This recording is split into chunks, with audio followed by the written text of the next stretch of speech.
Oh, got a little dance music and shit. Yeah. I love Hey, it. everyone. Welcome. It's Kyle here. Really, really nice to see you. Got to get the vibes up. Just like the vibes are always good at Dragoncon. Got to turn down the music a little bit here. Dragoncon 2022 was an absolute blast. And what we're here to do tonight is talk about it. We're going to talk about all the different fandoms that we got to interact with. Ashaya threw an amazing party, which was super cool. And we got to go some Expanse panels. That's why it's Protomolecule Blue in the background for me. But without further ado,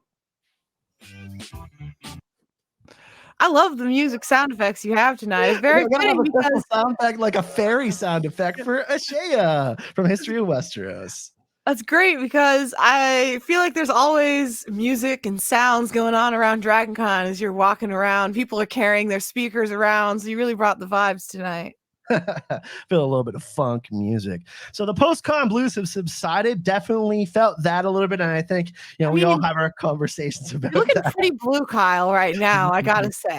Blue da ba dee da ba da, more music. But yeah, overall, actually, let's kind of just jump right into it. Like our overall impressions of Dragoncon 2022. I hadn't been able to go to Dragoncon for 3 years nearly because of the pandemic, so I had some border issues and stuff like that. So for me, I was when they have that meme, like watching through the bars in SpongeBob, like watching my friends go last year. I was like, oh damn, just like so jealous of everyone. But I was so happy did that I go was last going to get year it. as well, but it was still a little more reserved last year because of the pandemic, and I think it was a little different last year. And I feel like this was people kind of opening back up a little more. It's still not quite the same as it was back in 2019. I mean, it wasn't quite as packed, which I think that was a positive in my book. Ultimately, like I like having a little breathing room when walking around. But yeah, I think you are right that a lot of people, it was like this was their first time back. Like a homecoming. I was talking just before we started our recording here. It felt like kind of a homecoming, and there's a lot of people who hadn't been able to come for the past couple of years that like the Thursday party is always like, okay, like Thursday night, everybody's there for the Thursday night. You have some drinks with some friends, you go to dance parties. There's the Bunny Hutch, which is always a great party to go to, even though the lines are pretty crazy. But Thursday is like, okay, you know what, Friday was when the con starts and things are really, really packed. But you get there Thursday night, you chill a little bit, you fly in, you relax a little bit, you meet up some friends. But Wednesday was actually pretty crazy at the Pulse this year. So I was like, I really, really felt that energy of people kind of wanting that. I don't want to say normalcy because I don't think we'll ever get back to that, but people want a little bit of that return back to that Dragoncon feeling. Yeah, I love how on Wednesday nights there's the whole midnight countdown. Like it's kind of like a New Year's Eve kind of vibe where everyone counts down to midnight. If you haven't gone on a Wednesday night, I highly recommend it. Coming down to Pulse It's funny Bar. because we ran into each other randomly on Wednesday night. We were all doing our own thing, and then we saw each other, and then we were there for the countdown. So that was super cool. Yes, indeed. No, it was super fun. I did get to more of the ballroom parties this year than I had in some other years. It kind of depends on each year. Sometimes I do more room parties or more panels. Or, like it depends on how my DragonCon goes. But this one I did a little bit more of the ballroom parties this year. And that's cool because you want to catch up with your friends and go dancing and have good vibes. The pandemic is not an easy thing to live through. Life is hard enough as it is, and having that extra stress be alleviated when you're doing some dancing and having some fun with some friends is always a good thing. Let's dive into fandoms, because one thing that I love about Dragoncon is inclusivity. We see so many different fandoms that are celebrated in Dragoncon, and let's talk about kind of some of our favorite fandoms that we were celebrating this year ourselves. I did a little bit, actually, my first ever cosplays this year. They weren't like super spectacular, but I did go to a Stranger Things photo shoot. I actually cosplayed Argyle, which was super fun. And I did a Eddie Munson. It was like a super. I love Argyle. I love Argyle. I actually got this pick necklace on. It was like the Monday night when the final wrap up party was happening. This guy just walked past me. He said, "You have an Eddie Munson jacket. I'm getting you an Eddie Munson pick of destiny." That's so cool. That's just like some random person. I like 5-second interaction, and hey, have a great rest of your night. The Stranger Things. Oh my God, there was so many good Eddie cosplays. There was so many awesome Argyle cosplays, and just like one one thing, like, you know, you usually see like the kind of dominant fandoms within Dragoncon, and Stranger Things seems to be like one that's like, you know, at quite the top now. People really love Stranger Things, and it's just a really great fandom where everybody seems to love the show. Yeah, I had two things on that front. One, we had our friends who did their Blackfire Club shirt crew, where they all wore like a Hellfire Club mashed up with Game of Thrones shirts, and that was super fun to see. And we got lots of comments from people on that. But I had a highlight cosplay that I saw. It wasn't because the cosplay was particularly good, but it was just the context was very good. I was at one of the ballroom parties, and I look over and there's like a really good Eddie Munson cosplayer with a really good Chrissy cosplayer dressed in her like cheerleading outfit, and they were just dancing really close and like being really sweet. And I know there's a lot of like Eddie Chrissy shippers, so like I just appreciated seeing like that moment, like for what could have been. Actually, at the photo shoot, there was a single Murray cosplayer, and everybody was and everybody swarmed him because it was like it was so good. You know, the guy he was balding a little bit, but he was totally embracing the, you know, like the swab, like the 70s glasses. It was just really, really, really good. And he was there with his kid, and she was also cosplaying, which was super cool. So the interactions with the Stranger Things fandom was super cool this year. Obviously, season 4 of Stranger Things was excellent, so the hype had kind of still been kind of bubbling towards Dragoncon since it was on closer to the summer. And yeah, that was like one fandom that really, really stood out to me this year. And Ashaya turned me on to one of my favorite fandoms now, What We Do in the Shadows. You have a couple of stories about that, Ashaya. I sure do. So I had some friends who cosplayed What We Do in the Shadows, who did Laszlo, Nandor, and Nadja. So that was pretty cool. And so because of that, I went to the What We Do in the Shadows photo shoot hour, and Harvey Guillermo himself showed up to that and took pictures with everyone, and like that was like super sweet of him to show up. And then I went to the Spectrum party, which is the like queer party that night, the ballroom party, and Harvey was up on stage during that. And so like he was really fully like participating in Dragoncon. And like, anyways, I love Guillermo. I love What We Do in the Shadows. There was some really good cosplay, and I really appreciated that. I remember you texting me that was the one night I went to bed early because I went a little bit hard the night before. And I was checked in by 11 p.m. So I kind of decided that I wanted to conserve my energy for the next night. But I was like, yeah, that's super awesome that, like, you know, he's interacting with the fans like that. He's being present. And when something like that happens, the vibes are already good, but the vibes are so, like just elevated, and everybody's happy that, you know, someone's taking the time out of their day. Someone like Harvey, who is famous, an actor, taking their time to attend a party. So that's really cool. Yeah, I also really appreciated there's kind of a sister fandom that What We Do in the Shadows has, which is Our Flag Means Death, because it's also affiliated with Taika Waititi in a number of reasons. It's also a very like gay show. But I saw a lot of good Our Flag Means Death cosplay, and I almost cosplayed it myself, but sometimes it just doesn't work out for you that weekend. You're like, this is I would have to change and all that. But that was one of the highlights of my whole weekend, was just every time I saw a steed bonnet or a black beard or something across the way, it made me so happy.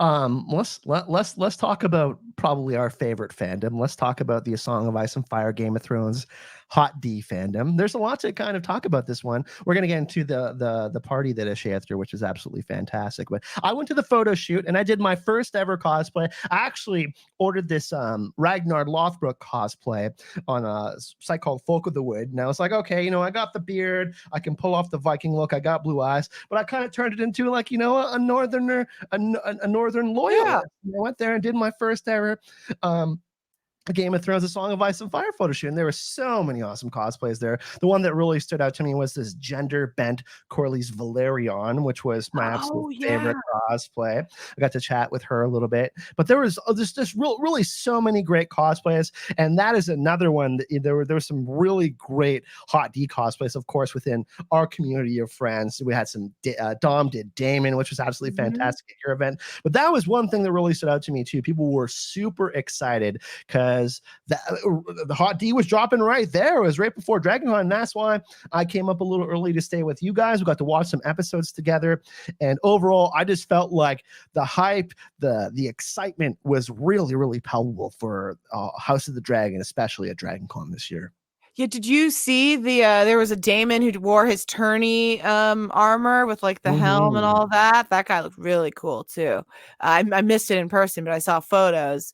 So yeah, I was like, obviously House of the Dragon had just started. Like that was like episode 3 that aired that weekend. So that was people had to be ready with their cosplay for that. But yeah, we had content creation. You guys had to kind of parse your time. Like, hey, we got a live stream on Saturday, then we can go later. So it's kind of really micromanaging your schedule, because when something is in season, you got to maximize the amount of conversation you create around it.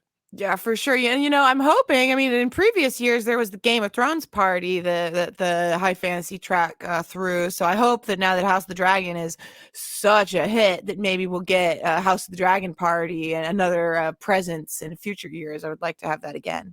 Yeah, it was really fun to have the episode airing the weekend of the con, though, to be able to see it with everyone.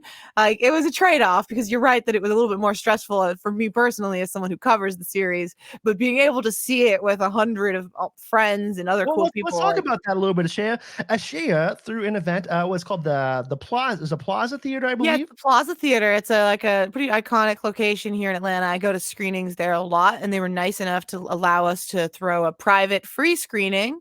Like the capacity was like 150 people and didn't quite fill it. I learned one lesson about event planning, which is that you should overbook. You should not only reserve 150 spots. You should do like 200 or something like that, because 50 people won't show up. And so you live and you learn. But that was my first time ever throwing an event like that. So I was honestly very stressed the whole weekend, a little bit about it. But it was so cool to see episodes 2 and 3 on the big screen. And we had like a costume contest, a cosplay contest. Where we had a Daemon and an Aegon the Conqueror but it was John Hagee, and so yeah, we had some good cosplay submissions, and I even made friends in the vendors hall with there was this artist there, Not Cool Company, and she had House of the Dragon stuff for sale, like a cool like bingo sheet where you marked off characters as they died. And so I was like, oh, are you going to watch House of the Dragon tonight? And she's like, I want to, but I'm trying to find a party to watch it. And so I was able to invite her, and she came to the screening that night, and I bought some of her wares to include in the prize pool. And then she brought me a bunch of extra stuff to give out to people at the front. It was so nice of her, like very sweet. Artist Alley had a lot of really cool stuff this year. I ended up getting like a dire wolf. I think Aziz has the same shirt. It's like a dire wolf shirt. Yeah, and there was I got him that shirt. I got this. Aziz got me this shirt. It's just a Skeksis shirt from the Dark Crystal. Yeah. But yeah, Aziz got me this shirt, and I got an Our Flag Means Death shirt there. I got a lot of cool Hellfire Club shirt there, the Hellfire Club hat. So there was tons of Stranger Things stuff. That was great. Yeah, no, I love going out into the vendors room always, in the artist alley, the whole thing. I went to a panel in that building as well, which was like a on Gotham writers, like on comics writers. It had like a Teenie Howard, and it had like Harley Quinn author. Anyways, it was really interesting. Got Dom and I were both cosplaying as Harley Quinn and Poison Ivy that day together. We had like Harley Ivy together, and so we went and got a Harley Quinn comic signed for him. So that was pretty cool. So yeah, there was so many great. We'll actually want to shout out Brian, his Jaime Lannister cosplay with the 70s Jaime's Lannister cosplay. His was my personal favorite. But yeah, overall, he was the only one in my group anymore. Christina was supposed to be dressed like a 1970s Cersei to go with us, because I was 1970s Melisandre, and Christina was like, I'm not feeling it tonight. I just want to wear I think she wore her Blackfire Club shirt. It was Sunday night. She's like, I don't want to do this. But Brian was nice enough, because he was my co-host, and so up on stage, it was very nice to have someone also like on theme with me. It was great. Shout out to Brian and Christina both for they were the other people that threw the event, the silent partners. in the endeavor. But no, it was super fun. Yeah, I just want to give a shout out and just obviously just such an awesome thing that you did, Ashaya, for organizing the community together. We'll give her a round of well-deserved applause Thank for you. organizing that event. And I think everybody was really looking forward to it. It's not often you get moments where you can get 100 to 150 people together to do something together, to organize and sync their schedules as something as hectic and kind of fluid as Dragoncon. So bravo for that. Because I there was a know, lot of right? parties going on. You got like a lot to choose from, and a lot of people came out. So that was Yeah, cool. I appreciate every person that came. I really do, because I had a lot of friends I wanted to come who couldn't come. And I know I get it. They had photo shoots planned already, or they had panels they were on. And, like there's a million reasons at DragonCon why you can't come to something. So yes, you're right that it meant a lot that many people decided to take time out of their DragonCon to take a little Uber or whatever to the Plaza Theater, because you had to go off campus for it, which is a little bit of a hassle as well. And I still So, have the little dragon you gave me when I oh, came back a couple years. I have it on my nice. soundboard. But speaking of DragonCon, House of Dragons, we love dragons. Yeah. And it's just been Dragon House. skull right here. That was a Labradorite, a dragon skull that our friend Ren gave me just last weekend. So House of the Dragon season one's been an absolute masterpiece. Of course, DragonCon, like we were saying, absolutely fantastic to interact with the House of Dragon, A Song of Ice and Fire, Game of Thrones community. It was really cool this year, and just one that just continues to grow. And we had a few first timers come out this year that really enjoyed themselves, which is really awesome. And I'm sure they're going to tell their friends that'll have their kind of first experiences at DragonCon. And that's something like for me, I went to Con of Thrones as my first ever con, but my first big con was DragonCon, and I was like, whoa, how come I haven't been doing this for 20 years? Come on, man, this is nerd out. I'll say I hadn't been to a lot of other big cons, right? Like I've been to small cons, which are just going to be a different beast entirely already. But this summer I went to San Diego Comic-Con for the first time. And so I had finally like a really big convention that I could legitimately compare DragonCon to. And there's just nothing like DragonCon. Like San Diego Comic-Con was really great. Like it had its own things that DragonCon doesn't have, for sure. But DragonCon, I call it a party con, and there's just something about it being part of the hotels that lends to a very different atmosphere that people can just roll down and like be in party mode, I don't know. It's I stayed just at the different. Marriott this year. I took an elevator down, and I was like, "Hey, I'll meet you guys in 2 minutes." It was just such a convenient thing, Yeah, it's just different than like a convention center con, which is going to be a little bit more sterile and a little just different. And there were, again, not to say anything bad about San Diego Comic Con, because I did have a great time there, and there's things about it that I wish DragonCon did too.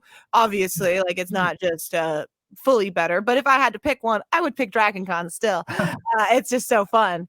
It's just I love to party, I guess, more than I like to wait in line for things. Well, I think you make a great point in that the one thing that DragonCon does better than any other convention is the immersion element of it. Because like you're right, like when you go, like we've been to cons like Con of Thrones, and I've been to AWA and different cons. Like it's not, the artist alleys and the ballrooms, they all close at like 5 or 6 p.m. So it's like on you to go interact with people, to go meet up with people, to kind of create events at restaurants, go for dinner, all of these sorts of different things. But when you're at DragonCon, it's just kind of just like this bubble. It's like people call it nerdy graph for a reason, and it's really just this like bubble of things. People, like all the hotels are connected. It's pretty easy to get back and forth between them. Even though your feet are pretty tired at the end of the weekend, you wear a pretty good pair of shoes, and you're fine. I will say San Diego Comic-Con has a different type of immersion, really? which is where I'd say that it has its benefits, because it has all of the famous offsites that Comic-Con is known for, that where big brands like House of the Dragon, for example, or Severance, or What We Do in the Shadows, they build like not just nightclub, or they build the Dragon's Den, and then you go wait in a line and it takes a long time to go do the thing. Experiences Yeah, offline. they're all offsite. They're not in the convention center. They're all just open, and so that is the whole city, like the whole downtown area of San Diego really does participate in it more than like Atlanta itself, I think, participates in DragonCon, which is where I will give Comic-Con its props compared. I still think that you're more immersed overall at Dragoncon, but there is that for anyone who's ever debated going to one or the other, who hasn't been. It was worth it for sure. But Give the flowers to both of them. Cons in general. Yeah, I got it. Yeah. We'll celebrate all we can. We're kind of addicted. We're going to be going to another con in LA, an HBO con in December, so that'll be interesting to see what that's like. That'll be kind of a first experience for I haven't been to like a more corporate photo shoot con. That's my impression, is that there'll be a lot of like photos and celebrity stuff, which is just different. And again, I wanted to experience all the fan ran event and compared to fan run, which is generally still always going to be my preference. Usually because fans know what fans like. So let's talk about fans, and one specific fandom that I think loves their fans maybe more than any other fans. And let's talk about the Expanse, because we knew the Expanse was coming to an end. We're hoping that the future will be bright for it, and we will get more stories told in this amazing franchise. But one thing that kind of stood out to us the last time that we were together at Dragoncon, and we got to interview Wes and Amos, which was an absolute joy. Wow. And they were here again this year, was how dedicated they were to the fandom, and rightfully so, right? We had the Expanse almost get canceled a couple of different times, and the fans, we did the Screaming Firehawks social kind of media run, which was absolutely fantastic, and then them coming to Dragoncon and obviously getting people hyped for the show. And it's as crazy, even though the show has ended up, the lines, my goodness, for Expanse panel, Expanse is got to be in the top 5 or 6 most popular fandoms at Dragoncon. I was not surprised, because I love the Expanse, but how loyal the fans are in just still supporting it after the show is done, and that was shown this year. I was like, okay, maybe it'll be a little bit down from 3 years ago when it was really celebrated, where people knew the story was kind of winding down. We only knew we had a couple seasons left. But that wasn't the case at all. It was the same amount of people. It was crazy. Yeah, and this year there was the Expanse Belter Bar. There was like an actual party, like a big party for it as well, and the line for that was really long too. I agree that the passion is there, and like there was this one moment in the panel where someone asked about, oh well, now that the show is over, now that's the end of the show, blah blah blah, and Wes like kind of unprompted said, what makes you so sure it's the end? And the crowd all like wooed and cheered. But I don't think they would just be teasing the audience if they weren't really actually working on something. So it's no wonder to me that the fandom is still like pretty passionate.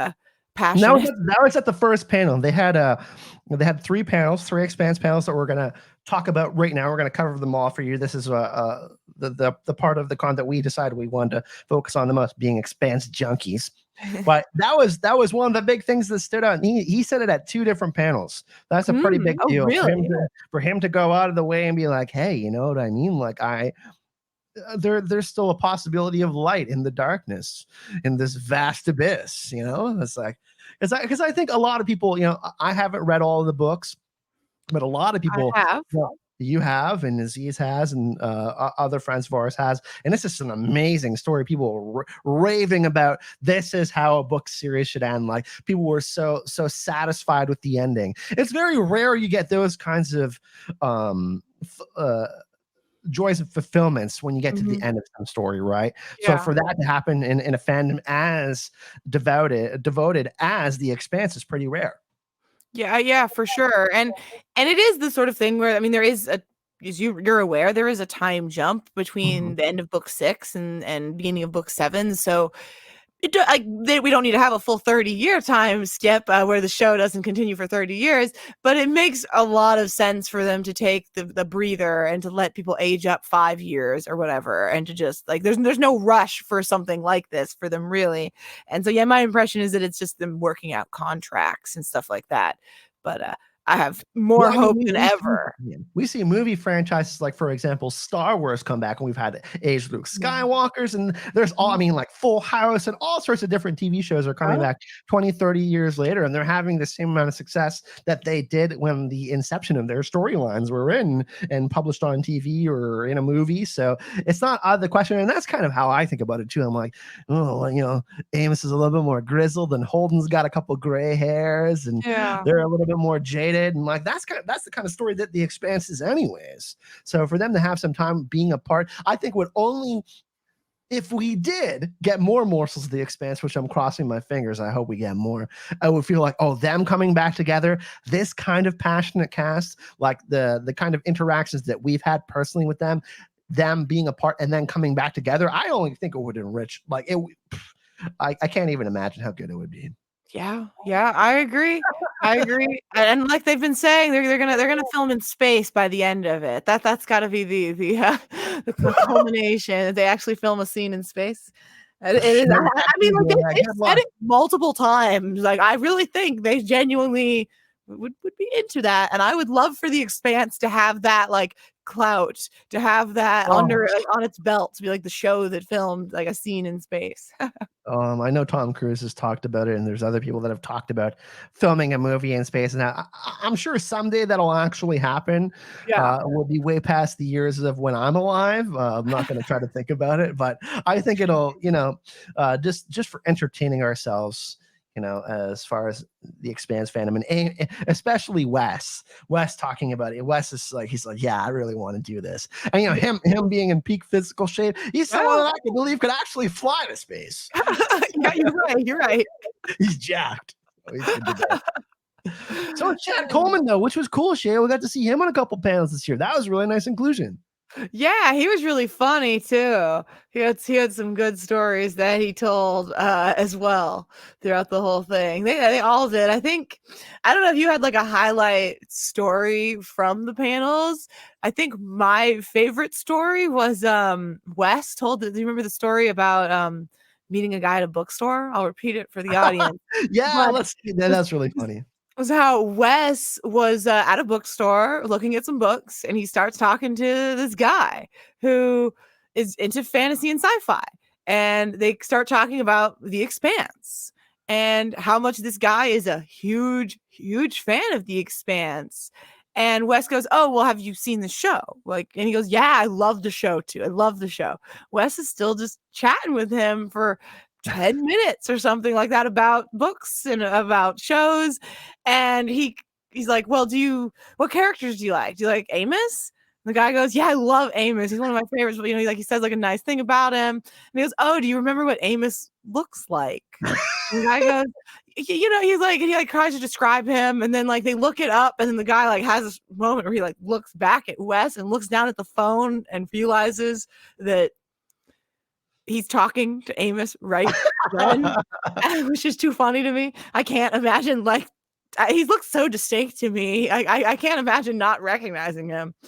Wes said there was a pause and there was like crickets. Just like 10 seconds, and the guy was just, what kind of mistake did I make? He's literally in front of me. And when he told that story, I was like, man, he didn't really recognize him, this guy. But, you know, you're at work, you know, you haven't had your coffee yet. He could have been, you know, we don't know what time of day it was. This guy, maybe he could have truly not recognized him. Yeah, maybe. I mean, clearly. I mean, yeah. I mean, I would, if you don't recognize them immediately, you're not gonna suddenly think it 10 minutes into the conversation about the book series already. Like me or you, we would be like, oh my God, like there's no way I wouldn't notice him. But I just find it so interesting, that interaction. Recently I went to a concert actually, and afterwards, like I saw the concert and I saw the bass player right in front of my face. And then afterwards I'm like buying a poster, and there's a guy sitting there at the booth, and like he's just eating his chips. And I was like, I'm pretty sure that's the bass player for the show I just saw. But like I was questioning, and I had just seen the concert. So I shouldn't judge that guy too harshly, because I had just seen this guy's face. It was him. So yeah, Wes with his usual, he's a great storyteller. He was I think he was like in control of the panels, even though they had moderators. He's kind of like he's always like a pseudo moderator because he's such a great storyteller. Yeah, you're right. He does kind of take that role on. uh, I I liked the stories that Steven had to share as well. He had some like interesting stories about like some of the suits that they wore early on. Like I didn't realize that the suit quality, like in the early seasons, it was like the lights were like really hot and they were like burning them. Like Yeah, I watched a lot of interviews. those tubes with like the cool water running in them, right? Yeah, but they didn't quite have that whole setup Mm. in the first season, and so it was like burning their skin, like hurting themselves for their craft. So the way the panels were run this year was really interesting. In the past, you would have like a moderator kind of like, guide the conversation in a way like kind of we're guiding the conversation for you guys. But it was like really, really dedicated to the fans this year. They had very little of that, and it was mostly just like open to questions. And they kind of just, created a really nice panel and vibes around that, and the conversation flowed really nicely. And they got to a lot more questions than you would normally get to. I'm not saying that when usually you go to panels, they only reserve 15 or 20 minutes for questions or something like that. But there was like a good, panels are usually like 50 minutes long. There was like 40 minutes of questions during these panels. And I felt like that Yeah, was a really good way, especially for the Expanse that was fandom, the case for all the panels, huh? Not Yeah. just one of them. Interesting.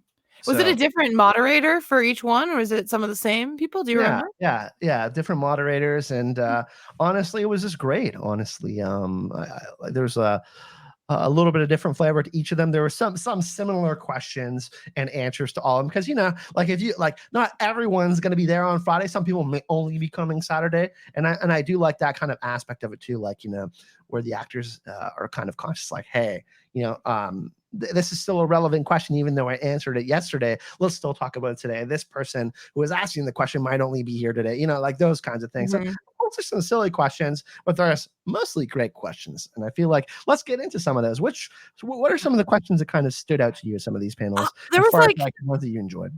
Like there was like in terms of like the answers, there was like I don't remember exactly what the question was. They were talking about weightlessness though and zero G Mhm. essentially. And so there was two interesting things from that. One was that Steven said that if you fold your arms, you don't have to deal with like your arms being with zero G because your arms are just folded. And so if you'll notice, Steven like Holden is like regularly has his arms folded and like that's a character decision. But they said that because they don't want everyone in a scene just standing there with their arms crossed. So he's always like first to do it. And then no one else can cross their arms. They're like, damn it, Holden.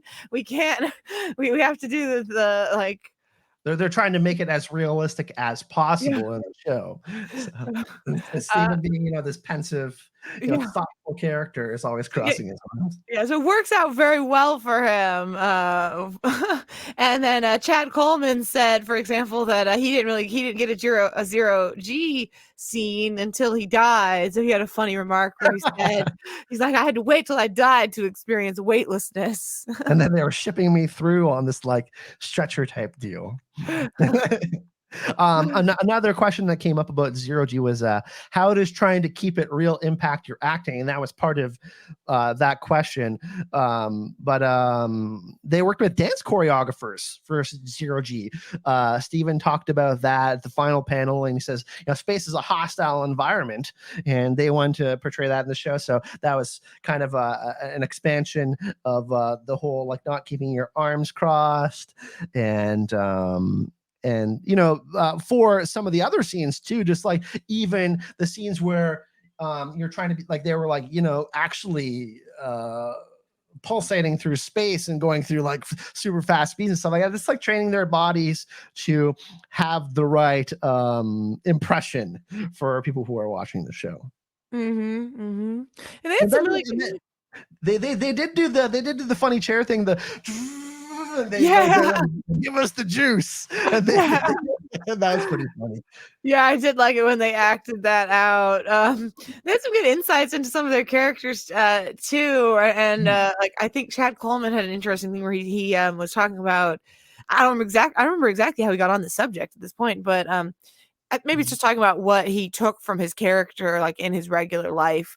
But he said that he had originally like struggled with the neutrality and stillness of Fred Johnson as a character. Like it was hard for him to relate to or tap into, but that now he's found that he kind of carries that power with him, which is a good point, because I think that that is a very clear character decision. For Fred is very still and like deliberate in his movements, and like that is something that powerful people have the luxury of doing. Like you sit up and listen when they speak. You don't have to and or anything like that.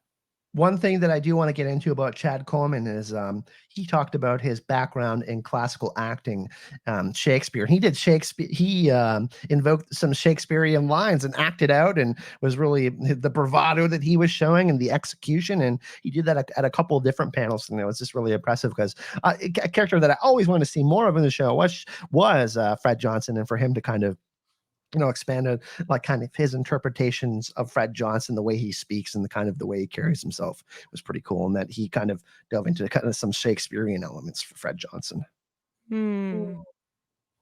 Totally. Another great question that got asked: how did you guys get mentally prepared for the final season? And they all went into that, and that was really interesting. And of course, Steven had this absolutely amazing answer, Shea. He said the plot was meticulous, and he really just kind of went into Holden had witnessed genocide and had this transcendental experience as a pseudo prophet. And he said he went to an actual psychiatrist to kind of like delve more deeply into his emotions as Holden. And he wanted to, in the final season, give as much of an emotional experience as he could with the fans, because he wasn't sure if they were going to be getting anything beyond season 6. And they kind of teased like, there might be a little bit of a bright future for that, but he just kind of went into like, sitting with a psychiatrist and having multiple sessions. And that's the kind of dedication that I'm talking about, like that really went into these characters. So I thought that was a pretty cool answer. Yeah, absolutely. That's so interesting that he did that. Good for him. We interviewed Steven in 2019, and Steven and Wes, and they were both like so insightful and thoughtful about everything. And it comes through during all of their panels for sure. What are some of the other answers and questions that stood out to you, Shea? Oh, there was I always like the funny stories for sure. There's one where Steven was talking about how he hurt his ribs when filming or whatever, and so he had to like wear a harness, so he was constantly like, he was tearing up from pain during filming, and so he's like, Holden's a sensitive guy. That's the story there. He's just crying at everything. And then they forgot about him in the rafters, and he was like, remember that story too? Like I believe they were filming during season 1. It was like one of the first episodes, and they kept him in the suit, and then he still had this injury, and then they had like raised him up into the rafters, but he was like in a position where like the blood was rushing to his head upside down or whatever. And then he was like, and then they realized like, oh shit, Wes is up there, and Wes like comes back down. He's like, I'm dying, man. You guys forgot about me up there. So kind of mishap on set. Oh, Steven had another really insightful thing that he said that I appreciated about Holden, where he said that Holden rejects a job out of immaturity at the beginning of his arc of the series, and he rejects it out of maturity at the end, which I was like, oh, that's so good. I didn't think about that like great parallel. Yeah. A nice little change from the books. Yeah.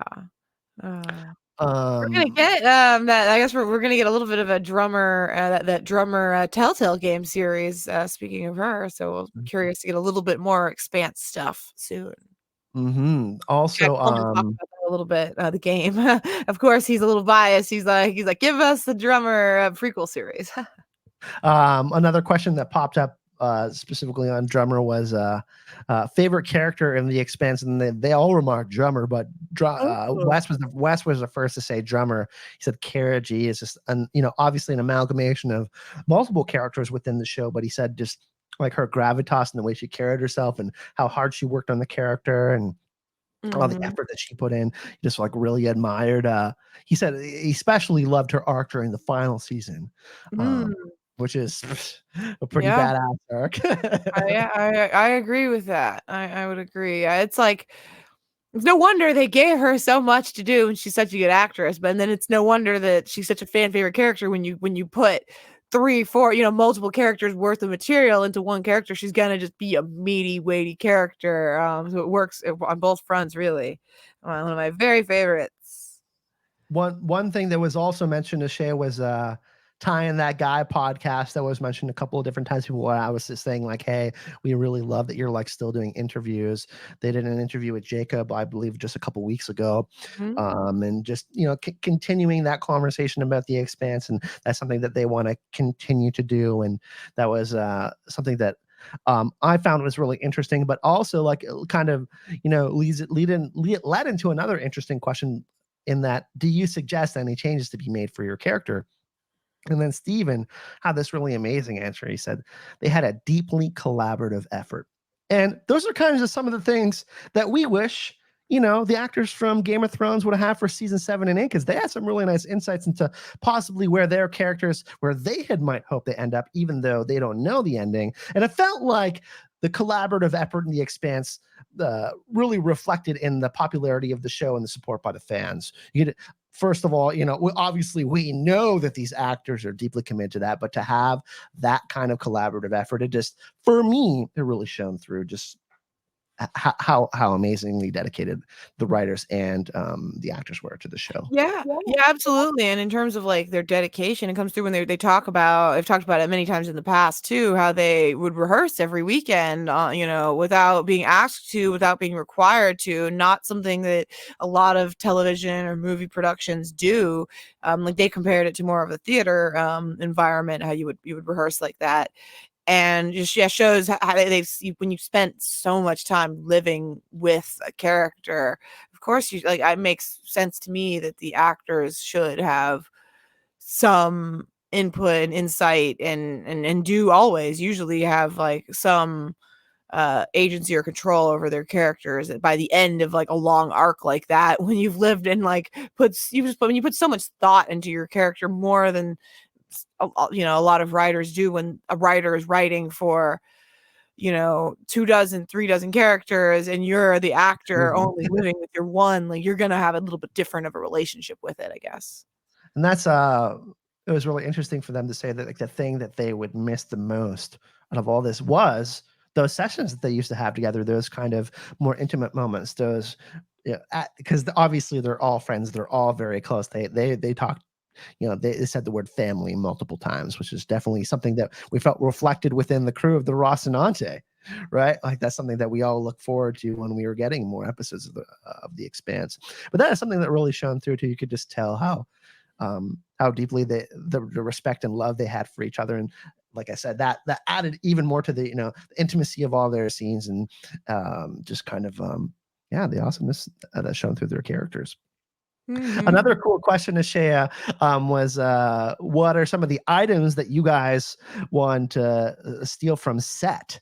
And I believe the West stole a couple things, and Steven said he wanted to take the med chair but never got to take it, so that was kind of a funny moment. But Wes, do you remember what he said he wanted to take from set? No, I don't remember that. I have it written down. I don't pin, right, with that pin.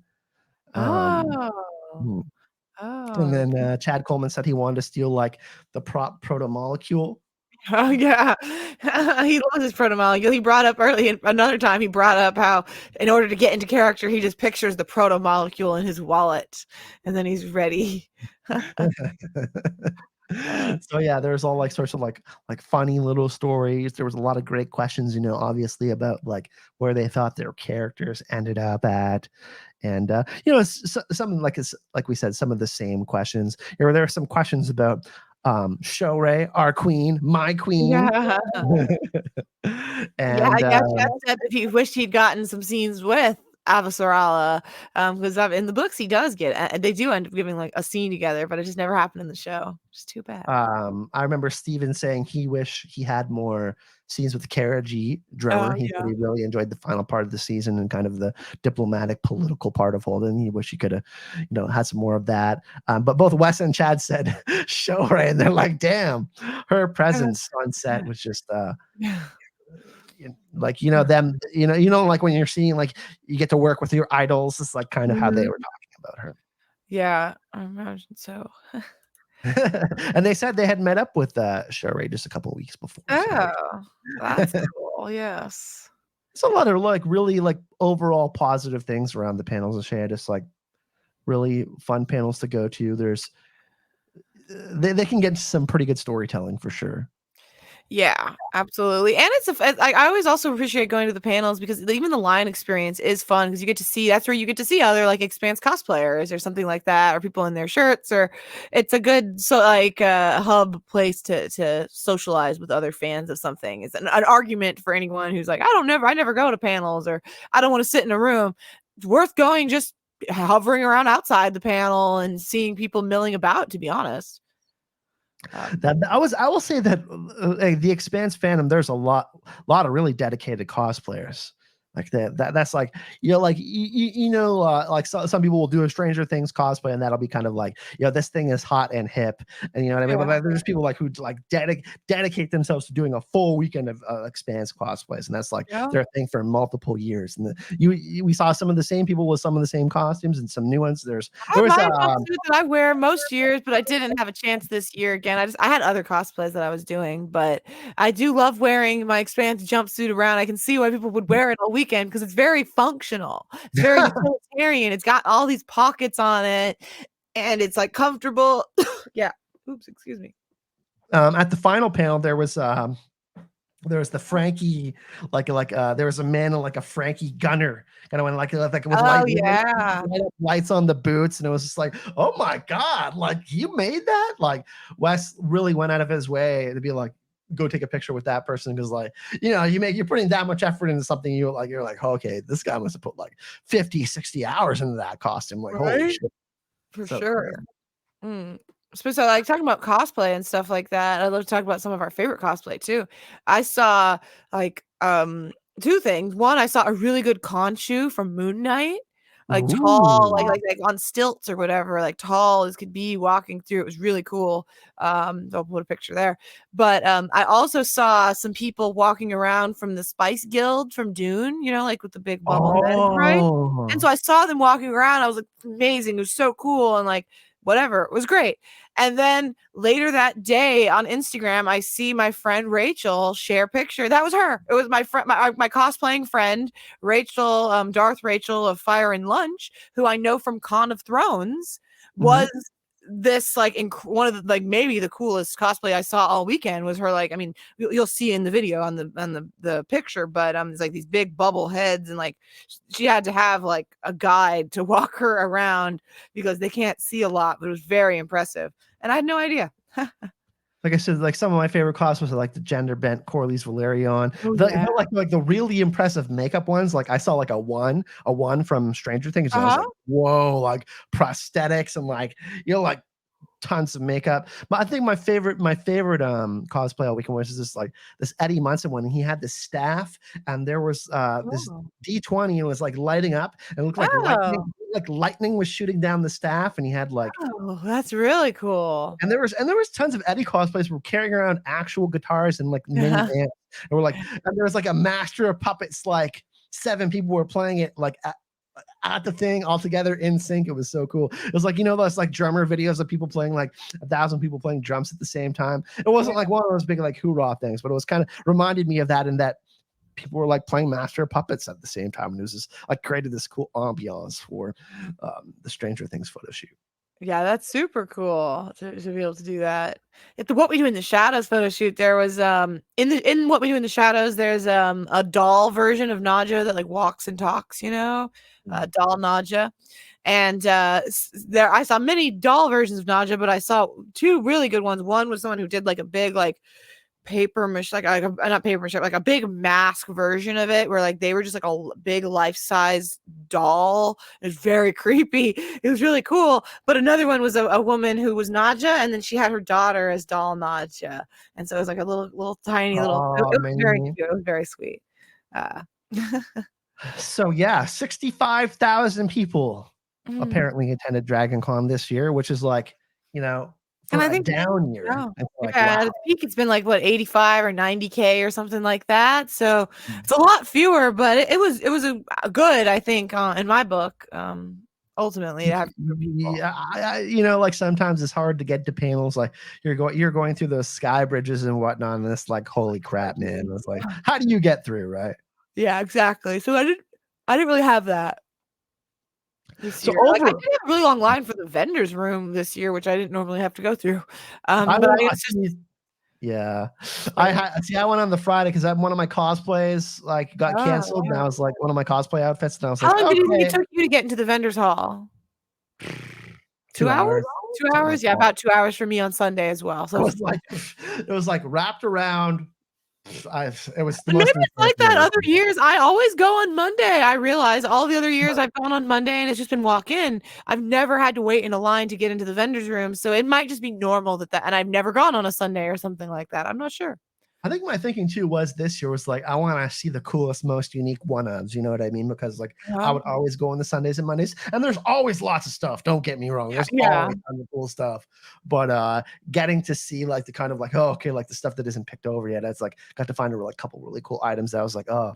So yeah, this like all the elements of Dragon Con this year felt really well organized, like a thumbs up, two thumbs up. Like I felt like like people for the most part like tried to respect the mask thing. Yeah. And there was I've never seen a fight at Dragon Con. I didn't see any of that. Everybody behaved themselves. And I think overall, like just like the word I use is homecoming. It felt like family coming back together this year. It felt really great. For me personally, anyways, I hadn't been able to come for a couple years, and last year, there was a smaller crowd. The year before that, it was canceled because of Mhm.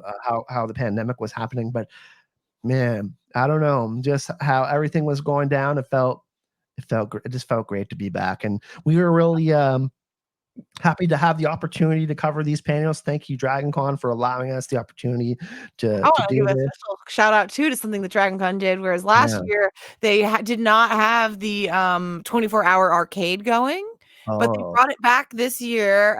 This time it's run by Save Point was who did the arcade, which is if you've never been over to America's Mart, they have a whole gaming area with video game, like arcade games, old like cool new Japanese like rhythm games. So not just like your standard pinball games, like very unique, cool games. And it's a highlight of me every year. And I was really devastated last year when they didn't have it. They just had the joystick game bar, which was cool, but it's pinball machines and it's We not pulled an 4 hours. all-nighter there in Yeah, 2019 before an yeah. Expanse panel. Yeah, exactly. It's a great place to spend some time. And when you go at like 3, 4, 5, 6 in the morning, there's just no one there. So you don't have to wait in any line at all. And it doesn't cost money. So it's my favorite place at DragonCon every year is to make it to America's Mart, to make it for the arcade. And so very, very happy that DragonCon listened to people because people were Yeah. upset. I was one of them that was like disappointed that we didn't have it last year. It didn't feel right not to have the 24-hour arcade. So I'm so happy that it's back. Thank you to Save Point. I gotta say, like I've got to meet so many cool people this year. Just like sitting, having a drink at a bar, having conversation with a random couple. Like one night I was going out to meet up with you guys, and I was having dinner before, and I sat down. I was sitting down and having a burger at my table by myself, and these four people are like pull our tables together, and I was just chilling with them and met some like cool people from Florida, and they like happened to like love House of the Dragon and Stranger Things. I mean, like, I feel like you like I'm not saying you won't get that experience at other cons, but I just felt like the experience at DragonCon. There's a little bit of something for everyone, and I highly want to encourage if you're watching this video and you haven't been to DragonCon, you say, hey, I want to go to a con sometime. I think this is the one to go to.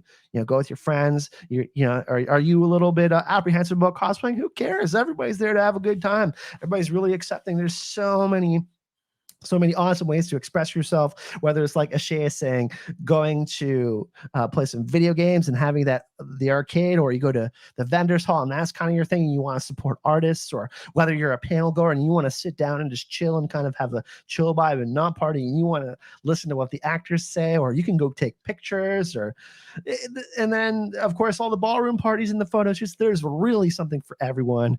And yeah, like I said, I tried to be observant as I could this year about Dragoncon, and it really felt like it was back. Yeah, I had so much fun. Yeah.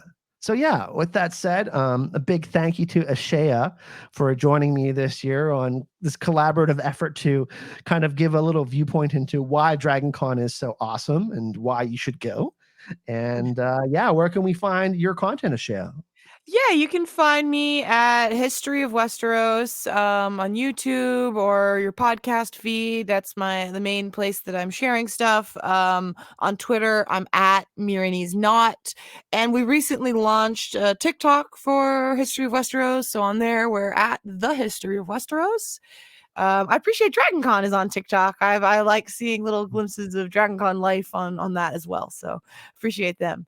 Yeah, you can find me there. George R. R. Martin or Ryan Condal interviews. Go Yeah. watch now. Go watch. They're so good. We were lucky enough to interview both George, which is just like a culmination of so many things, and Ryan Condal, who that is the showrunner for House of the Dragon, and he is such a true fan and so passionate and so well spoken. Like it was really fun to chat with him as well, in particular. So if you are not sure whether you would be interested in a Ryan Condal interview, I'm telling you, if you're a fan of House of the Dragon, you should check out some interviews with him, and you'll be even more like excited about him being involved in the show because he's so into it. He must be a true fan because his favorite book is A Feast for Crows. Not taking it out of Feast for Crows. True.